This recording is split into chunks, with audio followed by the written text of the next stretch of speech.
তারা তাদের যদি কোনো গ্যাং পলিটিক্যাল লোকদের নিয়ে মিটিং করে থাকে, সেটা তৃণমূলের লোক, সেটা শিক্ষা দপ্তরের লোক বা উনার ফিনান্স দপ্তরের লোক, তার সঙ্গে বিরোধীদের কোনো লেনাদেনাও নেই।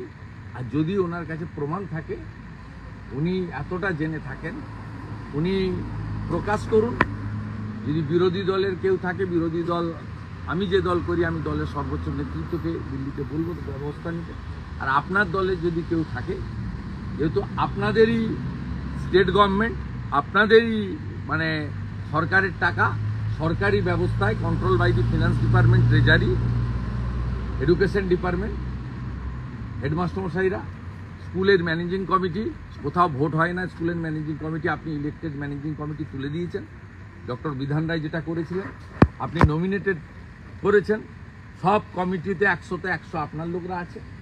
2-4টে অনেক থাপার লোক পাহাড়ে থাকতে পারে, বাকি সবটা আপনার লোক আছে। ন্যাচারালি আপনি নাম প্রকাশ করে তাদেরকে সাসপেন্ড করে গ্রেপ্তার করুন, এই দাবি করব। তাহলে আপনার বলা কথার মধ্যে কাজের মিল থাকবে এবং নিশ্চিতভাবে মানুষ আপনাকে বলবে যে উনি এখন নিজেকে শুধরে নিতে চান, পিউরিফাইড করতে চান, সংস্কারিত হতে চান।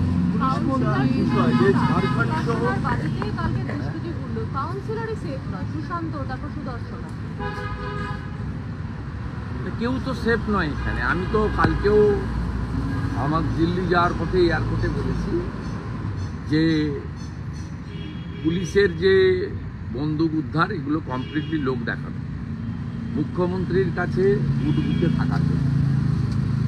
কারণ এবং সব বন্দুকই মালখানা, এবং শুধু বিজেপি নেতারা তো এতদিন টার্গেট ছিলেন, আছেন। এখন টার্গেট হচ্ছেন তৃণমূল কংগ্রেসের হিন্দু নেতারা। তাতে সন্দেশখালী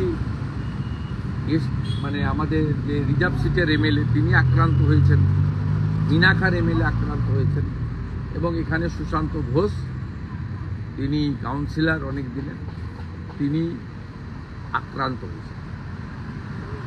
এই পুলিশ মন্ত্রী যে পুলিশের একাংশ দুর্নীতিতে যুক্ত বলার পরই আজকে দেখা গেল বরামনির আইসিকে তাকে সরিয়ে দেওয়া হলো। আমি কালী পুজোর উদ্বোধনে গেছিলাম বারাবতীতে, আমি বলে এসেছিলাম যে ওখানে ছোট ছোট ডিজি, ছোট ছোট সিপি আছে, এরা তৃণমূলের নেতাদের নিয়ে চুরি করে। আমি এই যে সাসপেনশন হয়েছে, এটাকে প্রথমত সঠিক বলবো, দ্বিতীয়ত বলবো এই চুনোপুটি মেরে কিছু হবে না। কারণ বারাবণীতে যে কয়লা উঠে, সেটা তৃণমূল কংগ্রেসের ব্লক সভাপতি, পঞ্চায়েত সমিতির চেয়ারম্যান অসিত সিংয়ের নেতৃত্বে হয়। পুলিশ একটা ছোটোখাটো ভাগ পায়, সেটা লোকাল লোয়ার লেভেলেও পায়, উপরেও অবধি যায়, কিন্তু তৃণমূল কংগ্রেস মেজর বেনিফিশিয়ারি। মমতা ব্যানার্জির যদি ক্ষমতা থাকে, অসিত সিংকে দল থেকে সাসপেন্ড করে গ্রেপ্তার করে প্রমাণ করুন যে শুধুমাত্র চুনোপুটি পুলিশ অফিসারদেরকে স্কেপগোট করা নয়, ওনার দলের যারা 75-25-এ চলছেন, 25 পুলিশ নিচ্ছে, 75 দল নিচ্ছে, সেই 75 বেনিফিশিয়ারি, যেটা অসিত সিং থেকে শুরু করে কলকাতা পর্যন্ত আসছে, দক্ষিণ কলকাতা পর্যন্ত আসছে, সেই জায়গায় অঙ্কুশ লাগানোর জন্য আপনি ব্যবস্থা নিন। কারণ অসিত সিংরা টাকা তুলে নরেন চক্রবর্তীদের দেয়, বড় অংশের টাকা। নরেন চক্রবর্তীরা টাকা কলকাতায় পুলিশ পাহারায় গাড়ি করে পৌঁছে দেয়। সরকার ঝাড়খণ্ড থেকে শুরু করে গুলশান কলোনি প্রত্যেক কটা ক্ষেত্রে অনুপ্রবেশের ঘটনা উঠে আসছে, এবং ল্যান্ড জিহাদ এই প্রসঙ্গটা উত্থাপিত হচ্ছে। ল্যান্ড জিহাদ শব্দটাই প্রথম দেখা যাচ্ছে যে শহরে, ভোট জিহাদের সাথে সাথে ল্যান্ড জিহাদও হচ্ছে। এর সাথে আরেকটু পুরো যে 152 বিঘা জমি ছিল সরকারি নথিতে, সেটা দাঁড়িয়েছে 15 থেকে 16 বিঘা।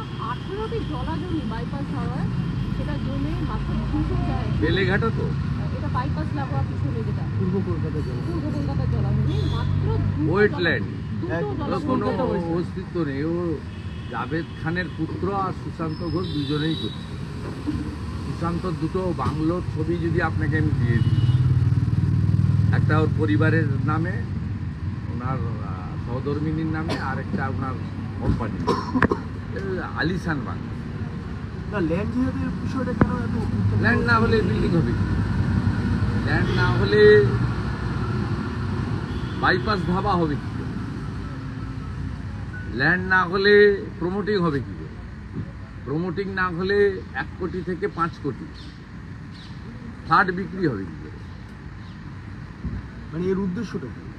এর উদ্দেশ্যটা কি? যে ভোট জিহাদের কথা বলছিলেন, লাভ জিহাদের কথা বলছিলেন, এখন ল্যান্ড জিহাদ প্রসঙ্গ উদ্দেশ্য ভোট ব্যাংক তৈরি করা আর বিপুল পরিমাণ অর্থ করা আর দুবাইতে কানেকশন তৈরি করা। এরা সবগুলো ফেমা কেসে ফিট, সমস্ত কেসে ফেমা ফিট। এবং এদেরকে আপনি পাসপোর্ট দেখলে দেখবেন এরা বছরে 2 বার করে ইউরোপ যায়, 4 বার করে দুবাই যায়। মুখ্যমন্ত্রী জানেন না?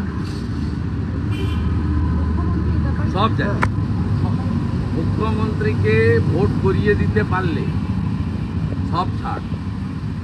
ভোট করিয়ে দাও, বিরোধীদের মেরে ধরে মাথা ভাঙো, কোমর ভাঙো, খুন করো, পার্টি অফিস জ্বালিয়ে দাও, এজেন্টকে মেরে তাড়িয়ে দাও, জিপ কেটে নাও, যা খুশি করো, কিন্তু ভোটে জিতিয়ে দিতে হবে। চুরির লাইসেন্সটা রিনিউয়াল করে দিতে হবে।